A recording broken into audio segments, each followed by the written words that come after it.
combien de jours, combien de nuits à te dire que cette fois ce serait différent, que tu allais réagir autrement, ne pas laisser tes émotions t'envahir violemment, ne pas répéter ces mots, ces gestes, ces choix, et faire enfin ce qu'il y a de mieux pour toi.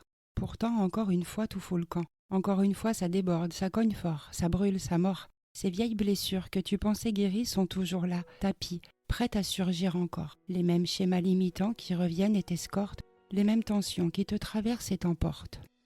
Et si je t'accompagnais sur un chemin où chaque pas te rapproche de ta paix intérieure, imagine des émotions apaisées, des relations équilibrées, une vie alignée avec toi-même où ton passé n'est plus un poids, mais un tremplin. Si ces mots résonnent en toi, bonjour et bienvenue dans l'Alliance thérapeutique, le podcast où commence ta transformation émotionnelle et relationnelle. Ici, on ne se contente pas de comprendre, on transforme. Je suis Sophie Bacan, thérapeute et hypnothérapeute, et chaque jour, j'accompagne des personnes qui, comme toi, ont le courage d'avancer vers une vie alignée, sereine et libre. À chaque épisode, je te guide pas à pas avec des outils concrets, des réflexions éclairantes et des clés puissantes pour te libérer et créer une vie en accord avec qui tu es vraiment. À présent, je t'ouvre les portes de mon cabinet, alors entre, installe-toi confortablement et ensemble, construisons un monde plus doux.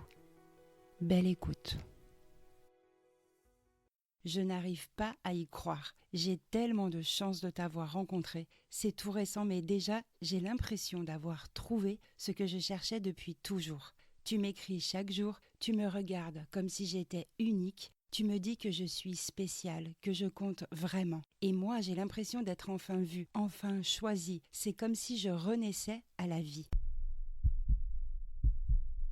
Te voilà, ma nouvelle proie, si solaire. Ton énergie m'éblouit, c'est exactement ce qu'il me faut. Je vais te donner tout ce que tu attends. Je vais te couvrir d'attention, t'inonder de compliments, te bercer de promesses.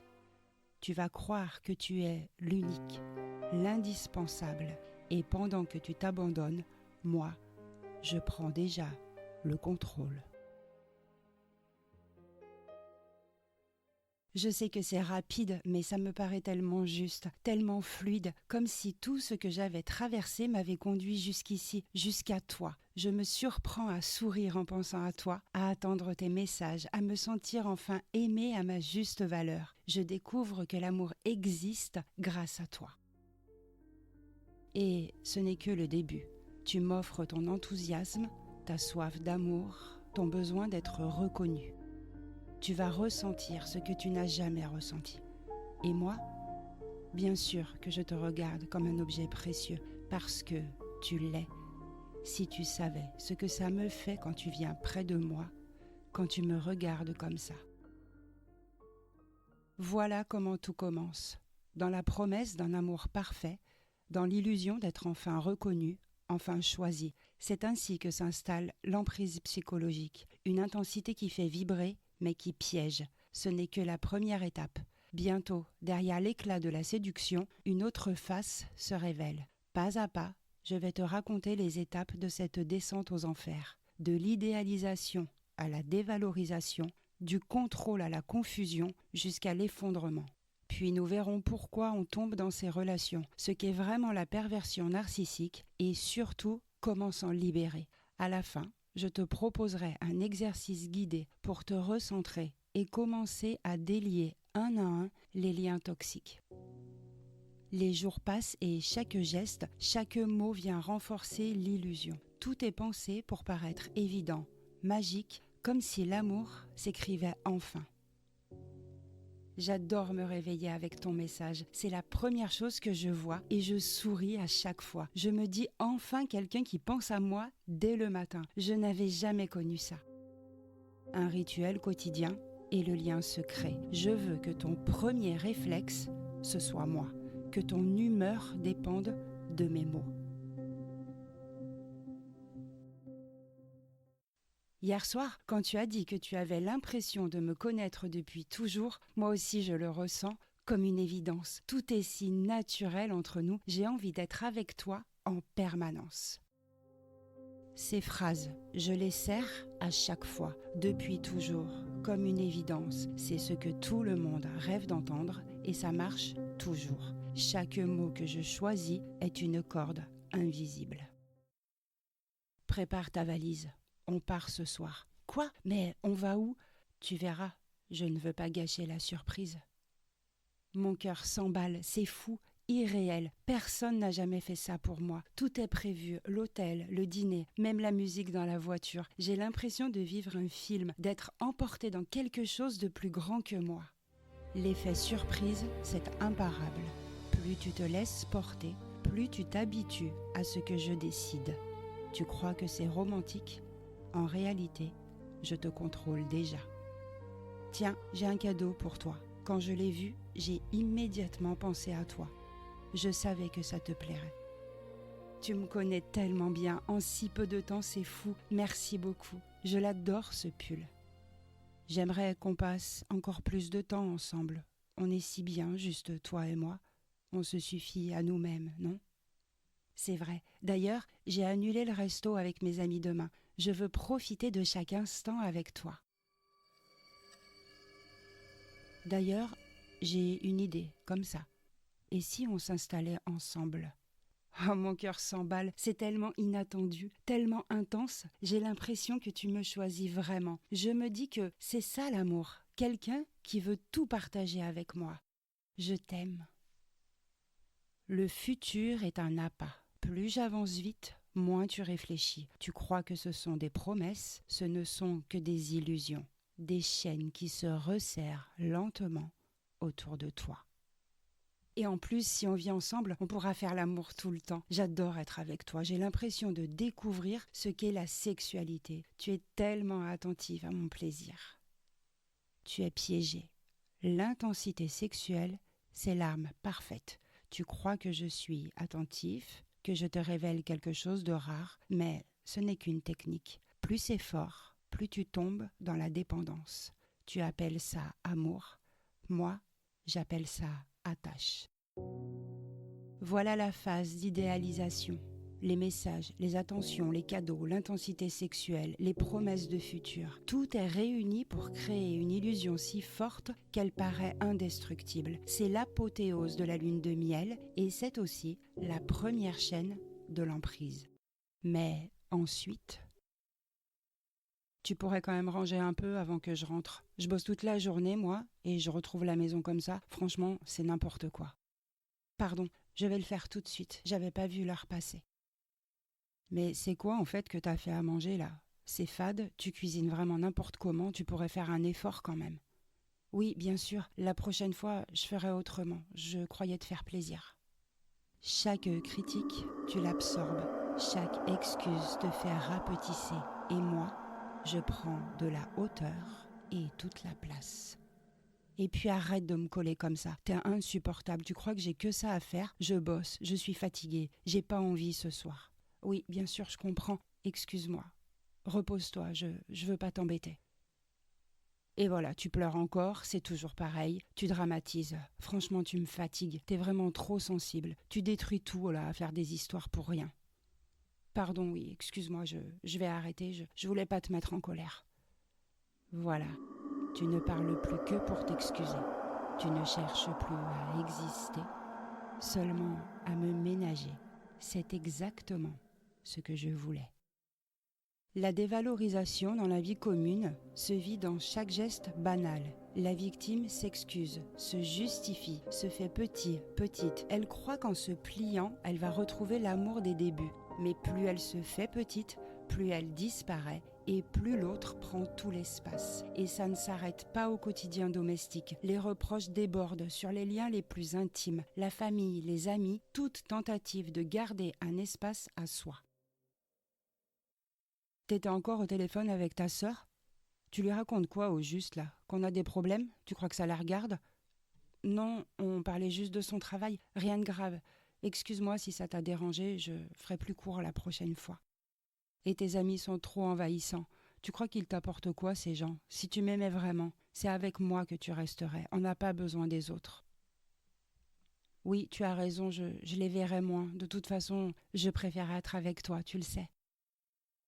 L'isolement se fait pas à pas. Ta famille, tes amis, un à un, tu les lâches. Et à la fin, il ne reste que moi. Montre-moi ton téléphone. Pourquoi tu caches ton écran en ce moment? Tu crois que je suis bête? Y a quelqu'un d'autre, c'est ça? Non, pas du tout. Tiens, regarde. Prends mon téléphone, j'ai enlevé le code, j'ai rien à cacher, je t'assure. Je suis désolée si tu doutes de moi. Tu vois, t'as toujours quelque chose à te reprocher. Même quand je dis rien, tu culpabilises. C'est toi le problème. Oui, c'est vrai, c'est moi qui complique tout. La culpabilité est devenue ton réflexe. Tu crois que tu m'apaises, mais en réalité, tu m'offres ton pouvoir. La jalousie et l'isolement sont des armes redoutables dans l'emprise. Derrière l'apparente inquiétude se cache une véritable stratégie. Couper les liens, semer le doute, imposer la méfiance. La victime finit par s'excuser d'exister, croyant que c'est le prix à payer pour garder l'amour. Et même le corps devient une cible. L'apparence, les vêtements, chaque détail du physique se transforme en prétexte pour critiquer, rabaisser, éroder l'estime de soi. Tu vas vraiment sortir comme ça? Franchement, ça te va pas du tout. Tu pourrais faire un effort quand même. Ah, bah, j'aimais bien moi, mais si tu penses que c'est pas joli, je vais me changer. Parfait. En rabaissant ton image, je deviens ton miroir. Tu ne vois plus ce qui te va, tu attends mon approbation. T'as pas un peu grossi? Tu sais, moi je dis ça pour ton bien, hein. Tu devrais faire un peu plus attention. Tu as peut-être raison. Je vais faire attention à mon alimentation, je veux vraiment rester comme tu aimes. Et ton maquillage? Trop voyant, on dirait que tu cherches à plaire aux autres. Tu crois que ça me fait quoi, moi, quand tu sors comme ça? Non, non, tu sais, moi, je me maquille pour moi, mais si ça te met mal à l'aise, je vais l'enlever. L'apparence est un terrain idéal. En attaquant ton corps, ton style, ton image, je casse ton assurance. Et plus tu doutes de toi, plus tu cherches ma validation. La dévalorisation de l'apparence physique est une arme redoutable. La victime se met à douter de son corps, de son style, de sa beauté. Elle n'ose plus s'habiller pour elle, mais pour correspondre aux attentes du partenaire. C'est une stratégie de contrôle, détruire l'estime de soi pour renforcer l'emprise. Et parfois, il n'y a même plus besoin de mots. Le silence, la mauvaise humeur, la colère soudaine deviennent des armes tout aussi destructrices. La victime apprend à deviner, à marcher sur des œufs. Franchement, j'en peux plus. Tu fais toujours tout de travers. Même rentrer à la maison devient une source de stress avec toi. Je comprends pas. Qu'est-ce que j'ai fait? Si quelque chose ne va pas, dis-le-moi, je vais changer. Laisse tomber. T'as pas de tête, tu comprendras jamais rien de toute façon. Tu m'épuises. Pardon, tu sais, j'essaie vraiment de faire au mieux. Dis-moi ce que tu attends, je veux pas te décevoir. Parfait. Le silence, l'agacement, la colère soudaine, ça te désoriente. Tu ne sais plus comment réagir, alors tu marches sur des œufs, tu t'auto-censures, et moi, je gagne, sans même lever le petit doigt. Tu me fatigues tellement, parfois j'ai juste envie d'être seule. D'ailleurs, je vais me coucher, fais pas de bruit. D'accord, désolée si je te fatigue, je vais pas faire de bruit, je veux pas t'embêter. La mauvaise humeur imprévisible, les silences hostiles, les colères soudaines installent la peur permanente. La victime apprend à deviner, anticiper, s'effacer. Elle croit prévenir la tempête, mais chaque effort l'enferme un peu plus dans le contrôle de l'autre. Et dans ce climat déjà étouffant, vient le plus déstabilisant, la double face. Un jour des critiques, du mépris, des silences glacés, le lendemain, des attentions soudaines, des gestes tendres, des promesses d'avenir. La victime ne sait plus où se situer, elle se demande sans cesse « mais est-ce que c'est moi qui détruis tout ou est-ce que l'amour est encore là ?» C'est cette alternance, cette confusion permanente qui attache le plus solidement. Franchement, t'es insupportable. Toujours à parler, à poser des questions. Tu me fatigues, j'ai besoin de silence. Arrête un peu. Oui, pardon, excuse-moi, je vais me taire. Je voulais juste passer un peu de temps avec toi. Je te rejette pour que tu doutes, pour que tu crois être de trop, et je sais que tu vas chercher à regagner ma chaleur. Viens là, toi. Tu sais que je t'aime, non? Hier, j'étais fatiguée. Toi, t'es la meilleure chose qui me soit arrivée dans ma vie. Sans toi, je ne suis rien. Merci. Tu sais pas à quel point ça me fait du bien de l'entendre. J'ai cru que tu m'en voulais encore. Moi aussi, je t'aime, plus que tout. Voilà. Tu doutes, tu souffres, puis tu respires à nouveau grâce à moi. Tu t'accroches encore plus fort. C'est exactement le cycle que je veux installer. Douleur, manque, récompense. C'est ça la double face, le rejet brutal suivi d'une tendresse soudaine, des reproches qui glacent, puis des promesses qui réchauffent. La victime vit dans un brouillard permanent, suspendu entre peur et soulagement. C'est cette ambiguïté qui scelle l'emprise, car elle nourrit l'espoir de retrouver l'amour des débuts. Tu sais quoi ? Cet été, on part en voyage, toi et moi, loin de tout. Tu verras, ça sera inoubliable. Vraiment ? Oh, j'ai tellement hâte. Rien que d'y penser, je rêve déjà. Mais quelques jours plus tard, la promesse s'effondre brutalement. Le voyage ? Tu crois vraiment qu'on va partir ? T'es incapable de profiter. T'es toujours fatigué, toujours à te plaindre. Avec toi, ça serait une corvée, pas des vacances. Oui, c'est vrai, tu as raison. Excuse-moi, j'aurais pas dû m'emballer. Et pour ce soir, tu crois que ça va si je m'habille comme ça ? Comment tu me trouves ? Parfait, tu es superbe. Tout le monde va t'adorer. En réalité, cette tenue ne te met pas en valeur, mais si je t'enferme dans mes mots, tu n'écouteras plus ton propre regard. Là, en public, le compliment tombe comme une évidence. Regardez comme il ou elle est élégant ce soir. J'ai vraiment de la chance, hein ? Merci, ça me touche tellement ce que tu dis.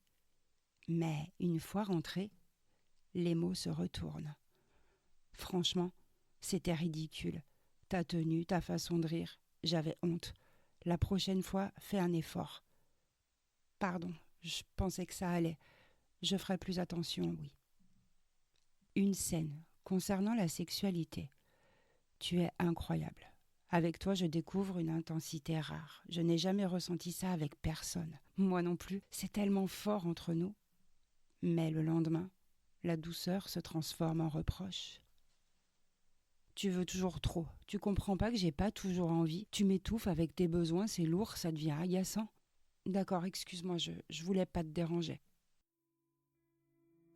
Un compliment, une promesse, une étreinte, puis une pique, un rejet, une humiliation. C'est ça mon jeu. Tu ne sais jamais à quoi t'attendre. Tu espères toujours que demain ressemblera au début et pendant que tu t'accroches à ce souvenir, moi, je tiens les rênes. Voilà ce qui rend la confusion si destructrice. La victime ne vit plus dans une réalité claire, mais dans une alternance d'exaltation et de douleur. Elle attend sans cesse le retour de l'amour des premiers moments, sans voir que c'est cette attente même qui nourrit l'emprise. La double face est l'arme la plus redoutable. Elle brouille, elle désoriente, elle enchaîne. Les jours passent et il n'y a plus rien à attendre. Les reproches, les silences, les humiliations sont devenus le quotidien. Le corps se fatigue, l'esprit s'éteint, la victime n'a plus d'élan, plus d'envie, plus de force pour se défendre. Elle s'excuse encore, parfois, mais sa voix se fait plus basse, plus fragile, comme si elle disparaissait, peu à peu. Tu comprends rien, tu sers à rien. Pardon. Les repas n'ont plus de goût, le sommeil se brise en insomnie, les amis ont disparu, la famille n'appelle plus, il reste juste un quotidien gris, rythmé par la peur d'une colère ou l'attente d'un geste tendre qui ne vient presque plus. Voilà, tu n'es plus que l'ombre de toi-même, tu doutes de tout, de toi, ton soleil intérieur a cessé d'éblouir qui que ce soit. Tu crois que tu as besoin de moi pour exister. C'est la victoire. Parfaite. L'effondrement. Le moment où l'emprise a vidé toute énergie, toute résistance. La victime ne s'appartient plus. Elle vit dans la peur, la fatigue, la culpabilité. Elle n'a plus de repères, plus de boussole intérieure. Elle croit que tout vient d'elle, alors que tout est construit pour la briser. Et pour comprendre ce mécanisme destructeur, il faut mettre des mots clairs sur ce qu'il est. Derrière cette descente aux enfers, il y a une logique précise.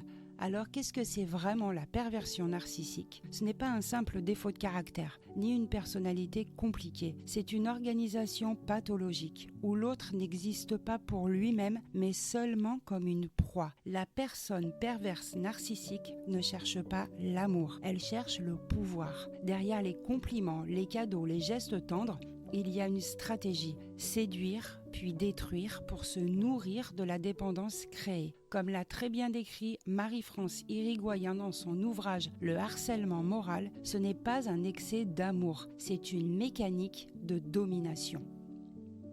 Et pourquoi tombe-t-on dans ce type de relation ? Parce que les premiers instants paraissent vrais, les mots, l'attention, l'intensité, tout semble sincère. En réalité, la personne perverse narcissique a une capacité redoutable à repérer tes blessures, tes manques affectifs, tes failles intérieures. Elle sait où appuyer. Tu avais soif de reconnaissance, elle te l'a donnée. Tu avais besoin d'être choisi, oh, elle t'a choisi. Tu cherchais une intensité, elle t'a noyé dedans. Et cette alternance entre chaleur et froideur, ce n'est pas un hasard. C'est ce qu'on appelle le clivage. Un jour, tu es exceptionnel, le lendemain, tu es une sous-merde. C'est cette instabilité qui crée l'addiction. Tu vis dans l'attente de retrouver l'amour des débuts et c'est précisément ce qui te garde prisonnier ou prisonnière. À force de culpabilisation, de projection et d'isolement, tu finis par croire que le problème vient de toi et que tu es devenu dingue. Il est pour moi essentiel de rappeler aussi qu'aujourd'hui, on parle beaucoup de pervers narcissiques. Le terme circule parfois trop vite posé. On confond souvent une véritable perversion narcissique avec des personnalités simplement narcissiques, immature ou très contrôlante. Mais ce n'est pas la même chose. La perversion narcissique, au sens clinique, c'est une pathologie de la relation, une mécanique destructrice qui vise à dominer et à vider l'autre de sa substance de vie.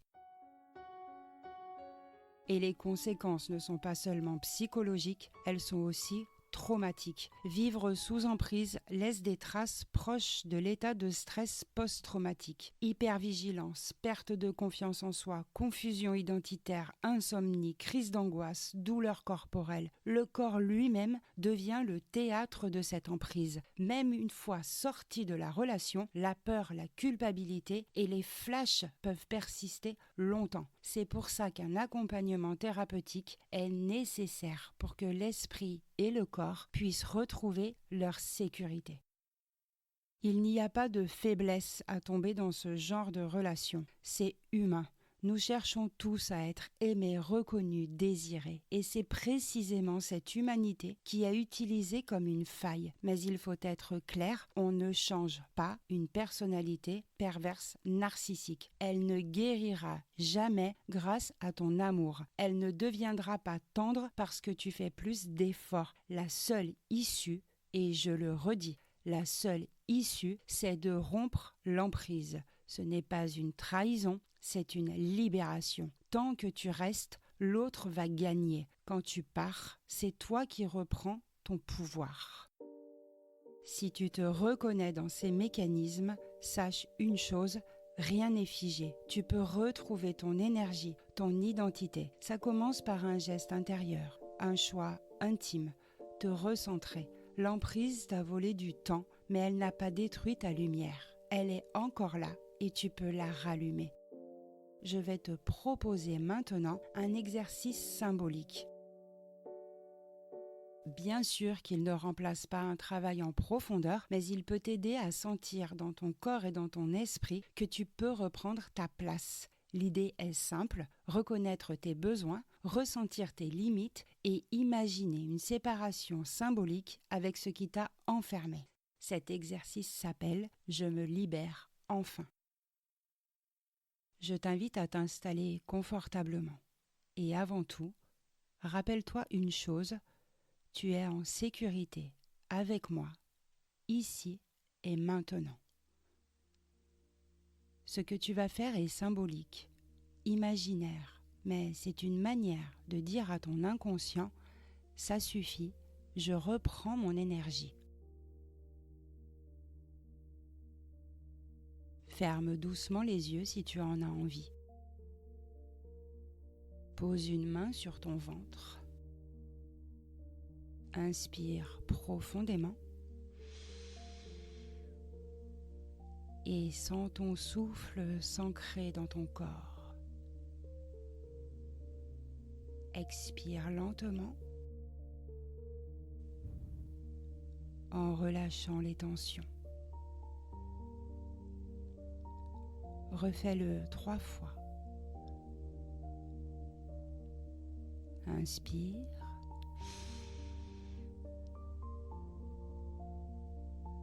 Et souffle.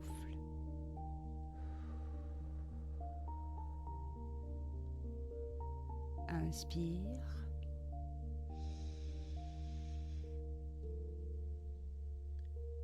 Et souffle.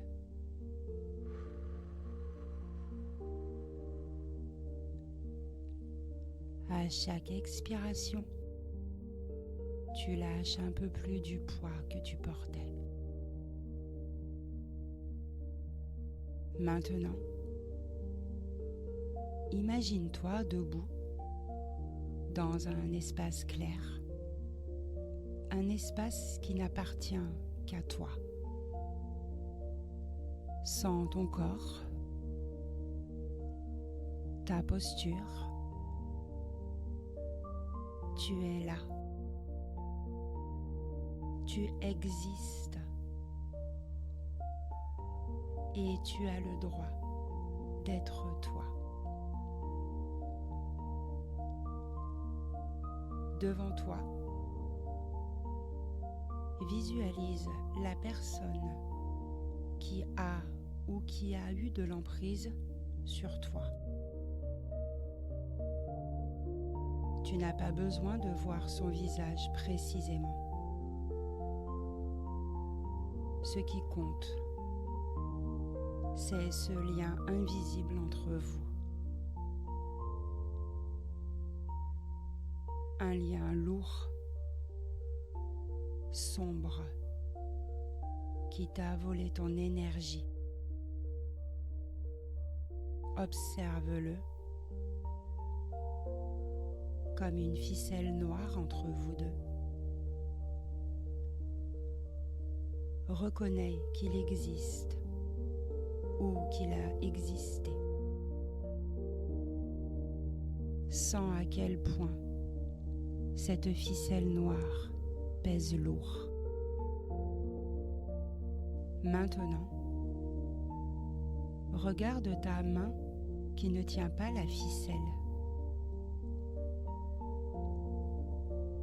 Tu vois apparaître dans cette main un outil puissant.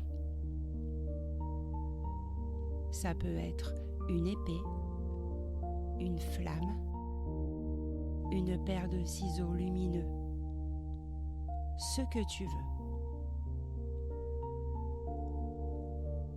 Cet outil, c'est ta force. Alors, inspire profondément et avec un geste ferme, décidé, tu coupes ce lien, tu y mets le feu, tu te sépares. Alors tu vois le lien qui tombe, tu le vois se dissoudre, disparaître. Et dans ton corps, quelque chose se libère. Imagine que toute l'énergie que tu avais perdue revient vers toi comme une lumière chaude qui entre dans ton cœur, dans ton ventre, dans chacune de tes cellules. Elle est là. C'est ton énergie qui se diffuse dans ton corps, de haut en bas et de bas en haut. Elle a toujours été à toi. Tu la reprends.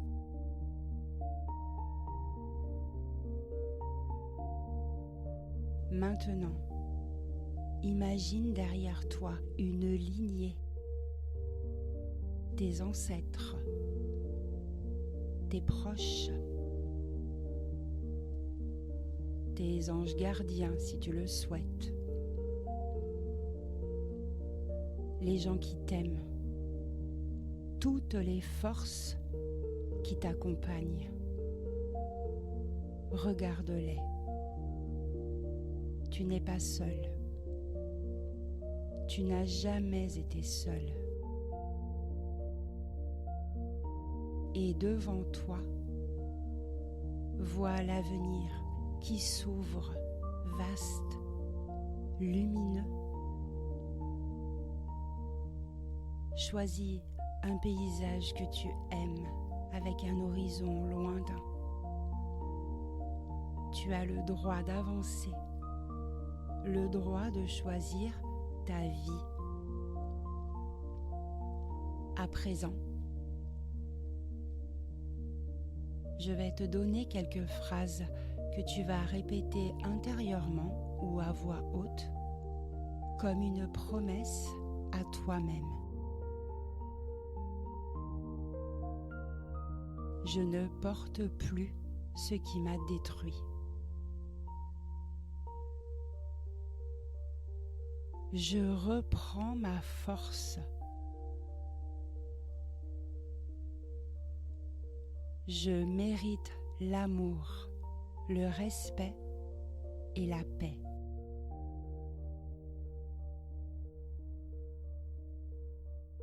Prends une dernière inspiration profonde et quand tu souffles, imagine que tu plantes tes pieds dans la terre solide, enracinée. Adresse-toi un sourire à toi-même. Enlace-toi et dis-toi que tu t'aimes.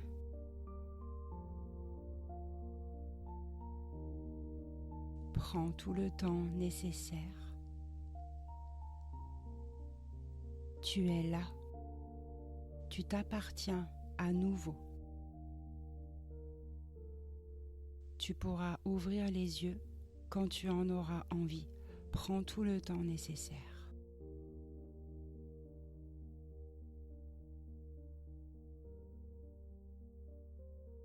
Si tu t'es reconnu dans ce que tu viens d'entendre, rappelle-toi une chose essentielle.